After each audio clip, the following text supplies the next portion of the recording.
Selanjutnya, definisi pasar ini merupakan tempat bertemunya para penjual dan pembeli untuk melakukan suatu transaksi. Dalam pasar ini, konsumen melakukan transaksi dan hal ini disebabkan karena konsumen didukung oleh minat atau keinginan untuk membeli serta memiliki pendapatan atau akses untuk membeli produk tertentu. Dari beberapa penjelasan tadi sudah jelas bahwa pasar bukan hanya yang terlihat secara fisik aja ya, tapi sekarang seperti Tokopedia, Lazada, Shopee itu juga sudah bisa dikatakan sebagai pasar ya. Kenapa? Karena di sana dipertemukan permintaan dan penawaran ya atau pembeli dan juga penjual.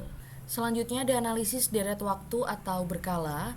Ini adalah analisis yang memakai data kuantitatif masa lalu di mana data dirinci menjadi komponen-komponen seperti tren, siklus, musim, dan horizontal yang memang prosesnya menggunakan prosedur statistik. Sekarang kita membahas mengenai komponen deret waktu ya. Jadi yang pertama ada pola tren ya. Ini adalah gerak naik turun data dalam jangka panjang. Kemudian jika polanya musiman ya, namanya juga musiman. Jadi ini pola yang terjadi apabila suatu data dipengaruhi oleh faktor musiman, seperti misalnya musim hujan pasti penjualan jas hujan akan naik ya. Tetapi ketika di musim kemarau penjualan jas hujan pasti akan menurun ya.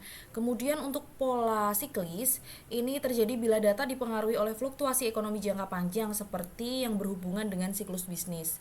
Yang terakhir ada pola horizontal. Ini adalah bila data berfluktuasi di sekitar rata-rata.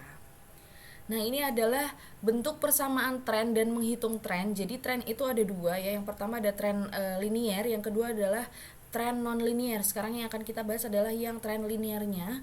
Bentuk persamaannya yaitu Y sama dengan A plus BX.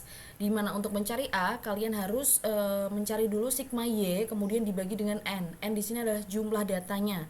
Kemudian untuk mencari B adalah sigma XY dibagi dengan sigma X kuadrat.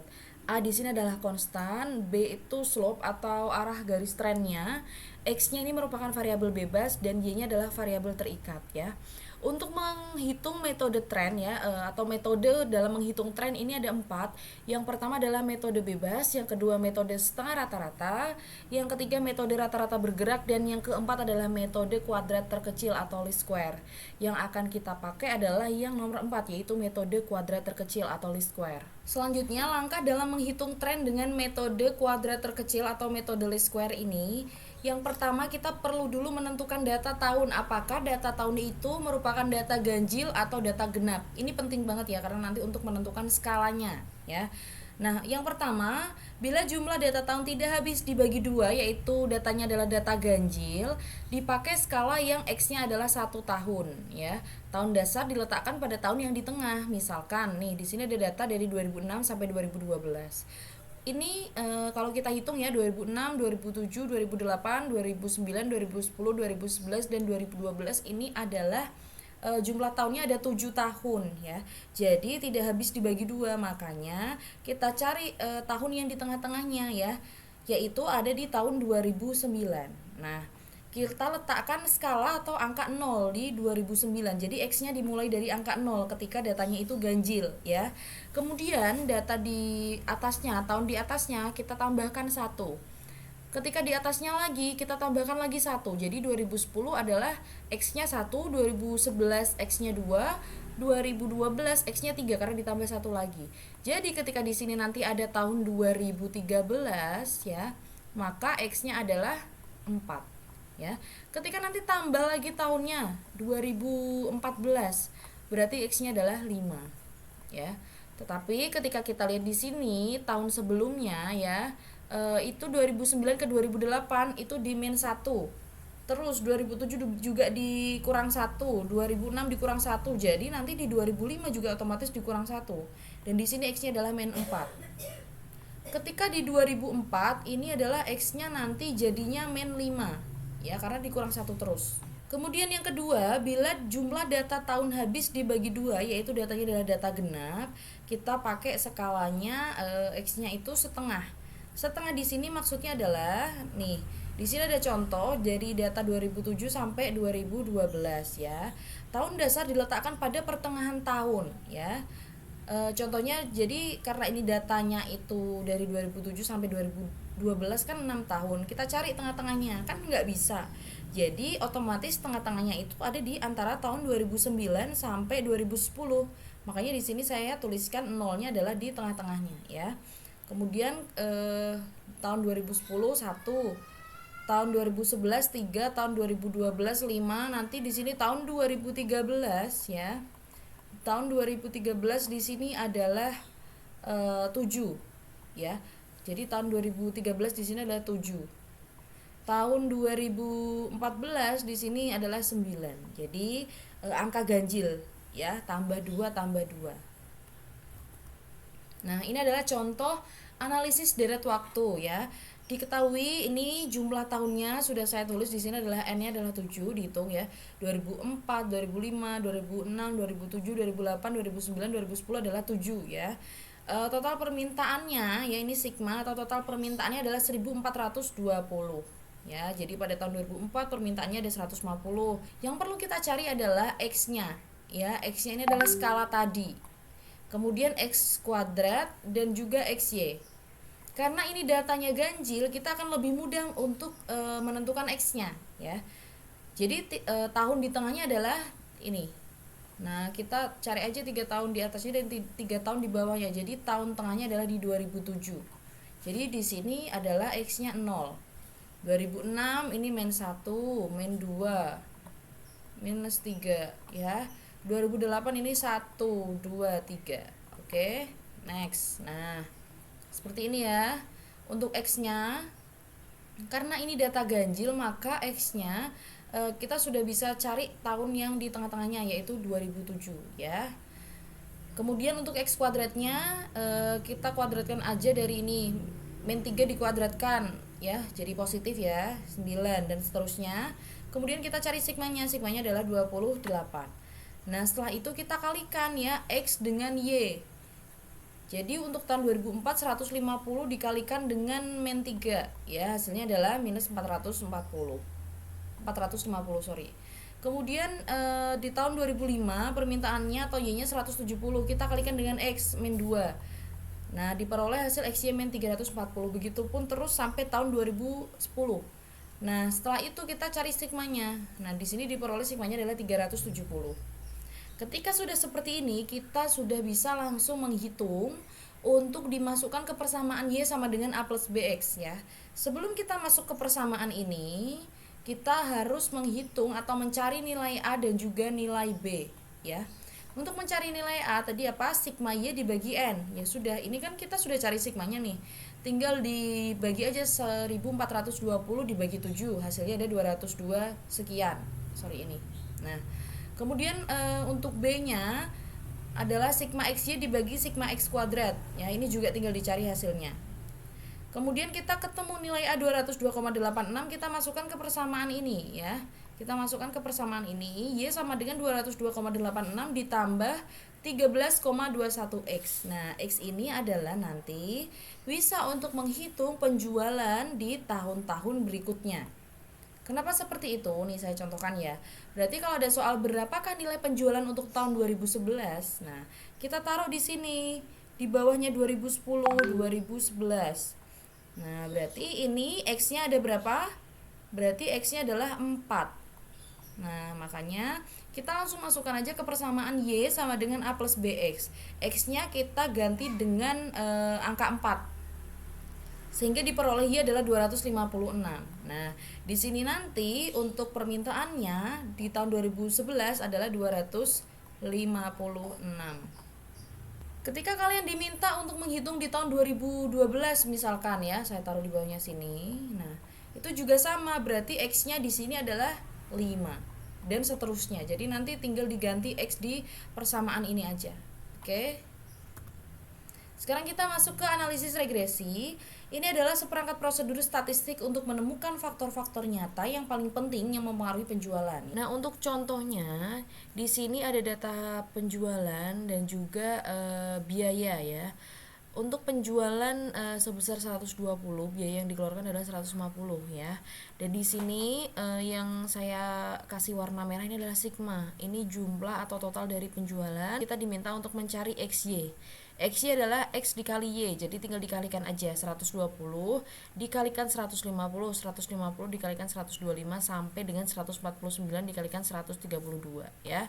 Untuk X kuadrat ini ya, jadi 150 dikuadratkan ya, 125 dikuadratkan dan seterusnya. Di akhir tetap kita cari sigmanya ya. Di sini adalah sigma, total dari penjualan, total dari biaya, total dari X kali Y dan total dari X kuadrat. Dan untuk perhitungannya terlebih dahulu kita cari nilai B. Tinggal dimasukin aja angka-angkanya. N adalah jumlah datanya. Tadi datanya ada 7 ya.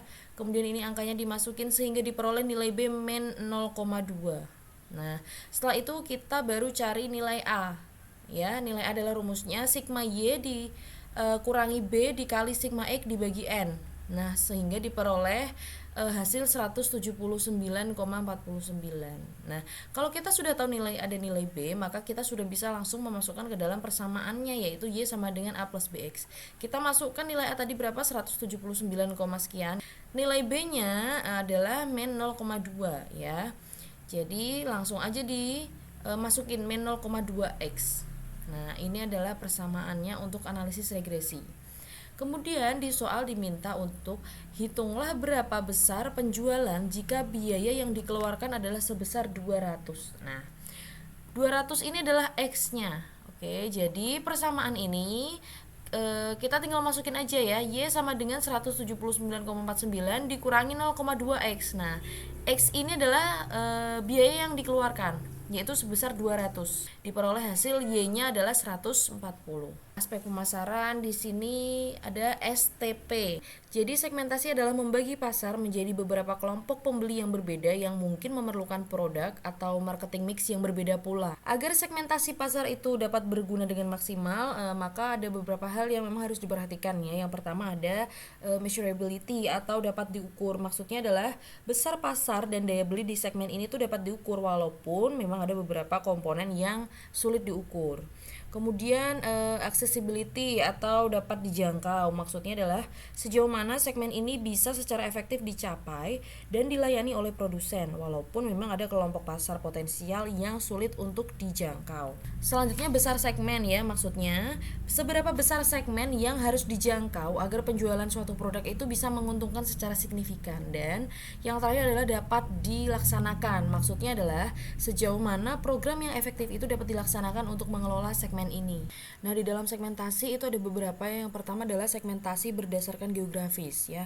Ini komponen-komponennya adalah seperti daerah yang sejuk, panas, pantai, kabupaten, provinsi, terus bangsa, negara. Yang kedua ada segmen berdasarkan demografis. Ini terkait dengan umur, jenis kelamin, agama, pendidikan, pendapatan, terus juga penghasilan ya. Yang ketiga ada segmentasi berdasarkan sosiologis. Ini seperti kelompok budaya, kelas sosial, gaya hidup.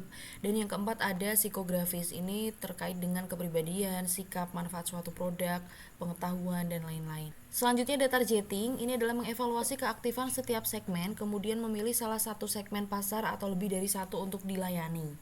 Ya, di antaranya adalah ukuran dan pertumbuhan segmen. Nah, jadi perusahaan memang harus mengumpulkan dan menganalisis data tentang penjualan terakhir, contohnya. Kemudian proyeksi laju pertumbuhan penjualan dan juga margin laba yang diharapkan untuk berbagai segmen. Kemudian pilihlah segmen yang memang paling sesuai ya, dirasa paling sesuai. Selanjutnya ada kemenarikan struktur segmen atau profitable. Di sini suatu segmen mungkin memang mempunyai ukuran dan pertumbuhan yang sesuai ya dengan yang kita harapkan, tetapi memang belum tentu menarik dari sisi profitabilitasnya. Sasaran dan sumber daya yang dimiliki. Ini terkait dengan perusahaan itu harus mempertimbangkan sasaran dan sumber dayanya dalam kaitannya segmen pasar ya. Walaupun memang ada segmen yang bagus, tapi dapat ditolak jika memang perspektif jangka panjangnya itu tidak ada. Selanjutnya, meskipun segmen itu bagus dan prospektif dalam jangka panjang, tetapi juga tetap harus dipertimbangkan kemampuan perusahaan dalam menyediakan yang pertama sumber dayanya. Terus kemudian keterampilan tenaga pelaksananya untuk masuk ke pasar itu akan lebih baik atau tidak dari pesaingnya. Selanjutnya ada alternatif pasar sasaran. Yang pertama, undifferentiated marketing. Ini dia adalah produk tunggal. Yang kedua, differentiated marketing. Ini adalah produk yang berbeda untuk pasar yang berbeda pula. Yang ketiga adalah pemasaran terkonsentrasi. Ini pada pembeli tertentu. Selanjutnya ada positioning. Di sini adalah menentukan posisi pasar. Ada 3 langkah. Yang pertama, kita bisa mengidentifikasikan dulu keunggulan kompetitif atau diferensiasinya ya.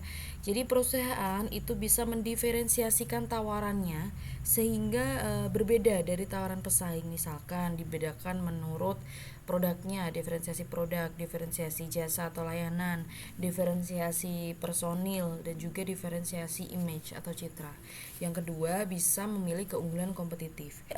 Harus menetapkan berapa banyak perbedaan dan perbedaan mana yang akan dipromosikan ya.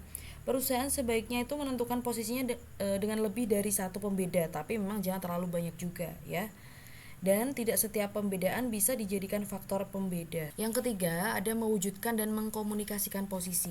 Selanjutnya ada profil segmen. Untuk industri kecil, teknologi itu biasanya lebih murah ya, dan lebih sederhana. Apalagi kalau harganya murah dan memang mudah untuk diaplikasikan. Kemudian untuk industri menengah, ini teknologi tepat guna yang cocok ya. Ini teknologi yang diperlukan bila menunjang efisiensi dan meningkatkan produksi. Nah, untuk yang terakhir ini adalah industri besar. Jadi memang teknologi yang tinggi dan otomatisasi.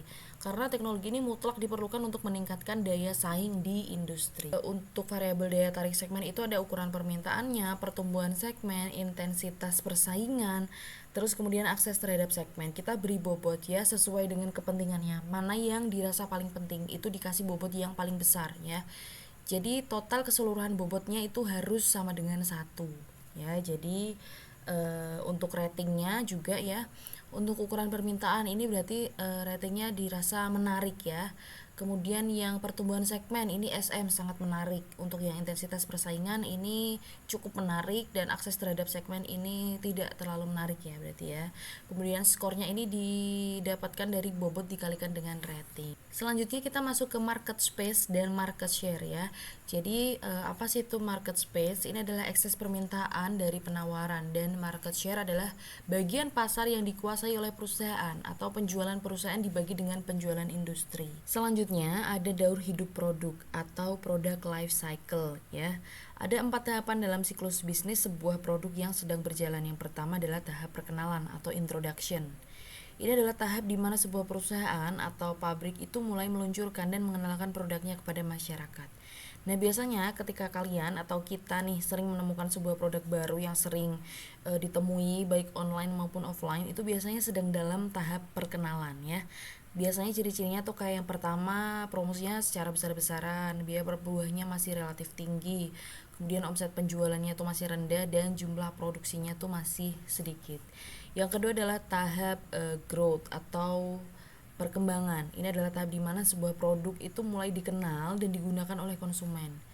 Contohnya itu biasanya pasarnya semakin luas ya, atau kita lebih memudahkan, kita lebih mudah dalam menemukan produk tersebut. Kemudian omset penjualannya naik terus dan semakin berkembang, tapi memang pesaing baru ini biasanya mulai muncul. Bisa dibilang ini adalah tahap yang paling susah ya. Salah satu strategi untuk mengatasinya adalah dengan cara menguatkan strategi brandingnya. Yang ketiga ada tahap maturity atau kedewasaan. Ini adalah tahap di mana omset penjualan tuh biasanya sudah mulai menurun, persaingan semakin ketat, dan saling berebut pasar dan konsumen. Beberapa produk akan terus diinovasi, entah itu mengganti varian rasa, jenis, bentuk, dan masih banyak lainnya. Dan tahap yang keempat adalah tahap decline atau penurunan. Pada tahap ini keuntungan akan terus menurun apabila tidak segera dilakukan antisipasi dan mengganti strategi, maka kemungkinan produk akan hilang dari pasaran ya. Ciri-cirinya yaitu jumlah produksi akan semakin turun, konsumen mulai jenuh ya, pesaing semakin banyak bermunculan yang bisa menggantikan produk yang mengalami penurunan. Selanjutnya ada sikap dan perilaku konsumen. Jadi kita penting sekali untuk mempelajari sikap, karena seseorang itu diharapkan dapat menentukan apa yang dilakukannya dengan mempelajari sikap ya. Yang pertama, karakteristik sikap itu adalah memiliki objek atau tujuan. Objek ini bisa membentuk suatu tindakan, contohnya menentukan tempat di mana akan membeli suatu produk. Yang kedua, memiliki petunjuk, derajat, dan intensitas. Kemudian adalah yang ketiga itu memiliki struktur, dan yang keempat dapat dipelajari. Yang kedua adalah sumber sikap, ini berdasarkan pengalaman pribadi dan kelompok ya. Yang ketiga ada fungsi sikap, ini di dalamnya ada fungsi penyesuaian, pertahanan ego, pengekspresian nilai, dan pengetahuan. Dan yang terakhir adalah komponen sikap, ini yang sering sekali kita pelajari ya, yaitu kognitif, afektif, dan juga perilaku. Selanjutnya ada strategi marketing, yang pertama adalah analisis persaingan. Jadi dengan analisis ini tuh perusahaan bisa menemukan bidang-bidang yang memang berpotensi untuk dijadikan keunggulan ya, sekaligus bisa tahu titik kelemahan kompetitifnya tuh seperti apa, sehingga bisa disusun suatu strategi menyerang maupun bertahan terhadap para pesaingnya. Yang kedua, bisa menentukan sasaran pesaing ya.